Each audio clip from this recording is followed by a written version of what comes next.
দেখতে পাচ্ছেন যে আমি এই মুহূর্তে আছি আমাদের পটুয়াখালী সমুদ্র সৈকত কুয়াকাটাতে। বন্ধ করো আর লাগবে না। তো গাইস, আমি আপনাদের কাছে আজকে তুলে ধরবো আমাদের সমুদ্র সৈকত কুয়াকাটা। আমি বর্তমানে আছি লেবুরচর। তো লেবুরচরে আমি আপনাদেরকে দেখাবো যে আজকের আমাদের পটুয়াখালী সমুদ্র সৈকত কুয়াকাটাতে যে কি পরিমাণ ঢেউ, তো সেই ঢেউগুলো আমি আপনাদের কাছে তুলে ধরবো। কারণ আমাদের পটুয়াখালী সমুদ্র সৈকত কুয়াকাটাতে দেশ বিদেশি এবং বিভিন্ন জেলা থেকে অনেক পর্যটকগণ আসেন। তারা কিন্তু বিভিন্ন সময় আসেন, তখন ঢেউ দেখতে পান না এবং ঢেউয়ের শব্দ শুনতে পান না। সেই ঢেউগুলো আজকে আমি তুলে ধরবো আপনাদের কাছে। কারণ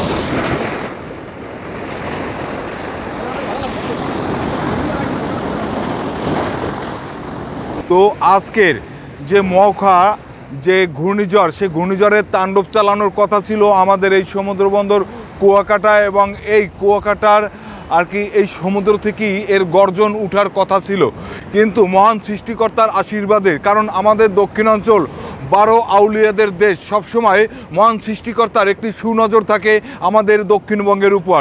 যার জন্য আজকের যেভাবে ঝুঁকিপূর্ণ ছিল আমাদের এই সমুদ্র বন্দর কুয়াকাটা থেকে আমাদের পটুয়াখালী, ভোলা, বরিশাল, পিরোজপুর সহ বিভিন্ন জায়গায় যে সংকেতগুলো ছিল, কখনো 8 নম্বর এবং কখনো 4 নম্বরে আসছে, কিন্তু সেটি মহান সৃষ্টিকর্তার পরম কৃপায় আমরা এই মওখার হাত থেকে হলেও কিছুটা রক্ষা পেয়েছি।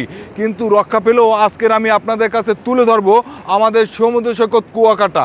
যে সমুদ্র সৈকত কুয়াকাটাতে কিভাবে মওখার যে একটু আভাস পেয়ে তারা তাণ্ডব চালাচ্ছে। এভাবে যে এই মওখার যে তাণ্ডব চালানোর কথা ছিল, তা এই মওখাকে মোকাবেলা করার জন্য আমাদের পটুয়াখালী জেলা প্রশাসন থেকে শুরু করে জেলা প্রশাসক এবং বিভিন্ন রাজনীতিবিদ, বিভিন্ন অঙ্গ সংগঠন, রেড ক্রিসেন্ট সোসাইটি থেকে আমাদের পটুয়াখালী বিভিন্ন রাজনীতিবিদ এবং বিভিন্ন সুচিন্তার নাগরিকগণরা যেভাবে আমাদের মানুষকে নিরাপত্তা দিয়ে আসছে, ঠিক সেভাবেও আমাদের নিরাপত্তা দিয়েছে এই 12 আউলিয়াদের দেশ মহান সৃষ্টিকর্তা।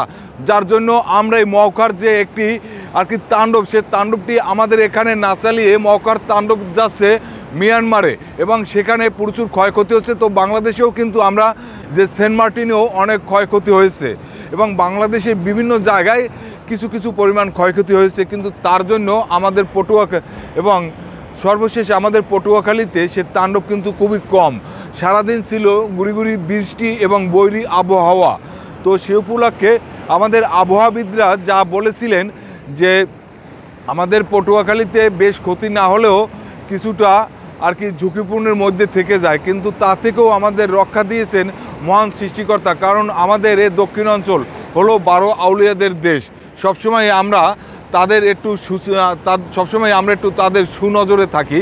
কিন্তু আজকের আমি তুলে ধরছি আপনাদের কাছে আমাদের সমুদ্র সৈকত কুয়াকাটার যে ঢেউগুলো এবং এই ঢেউয়ের যে শব্দ। কারণ অনেক সময় অনেক পর্যটক বৃন্দরা আসেন আমাদের এই সমুদ্র সৈকত কুয়াকাটাতে, এখানে আসেন তারা এই সমুদ্রের ঢেউ দেখার জন্য, কিন্তু ভাগ্যক্রমে ওই সময়টায় তারা এভাবে ঢেউ দেখতে পান না এবং এভাবে সমুদ্রের গর্জনও শুনতে পান না।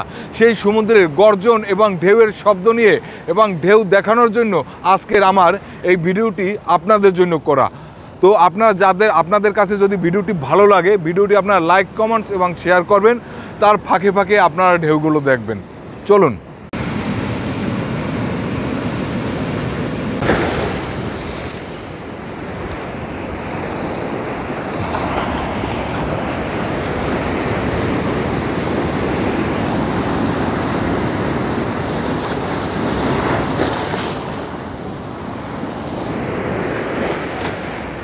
সমুদ্র সৈকত কুয়াকাটা, তো আপনারা আজকে প্রচুর ঢেউ, এবং গাইস আপনারা দেখতে পাচ্ছেন যে কিভাবে ঢেউগুলো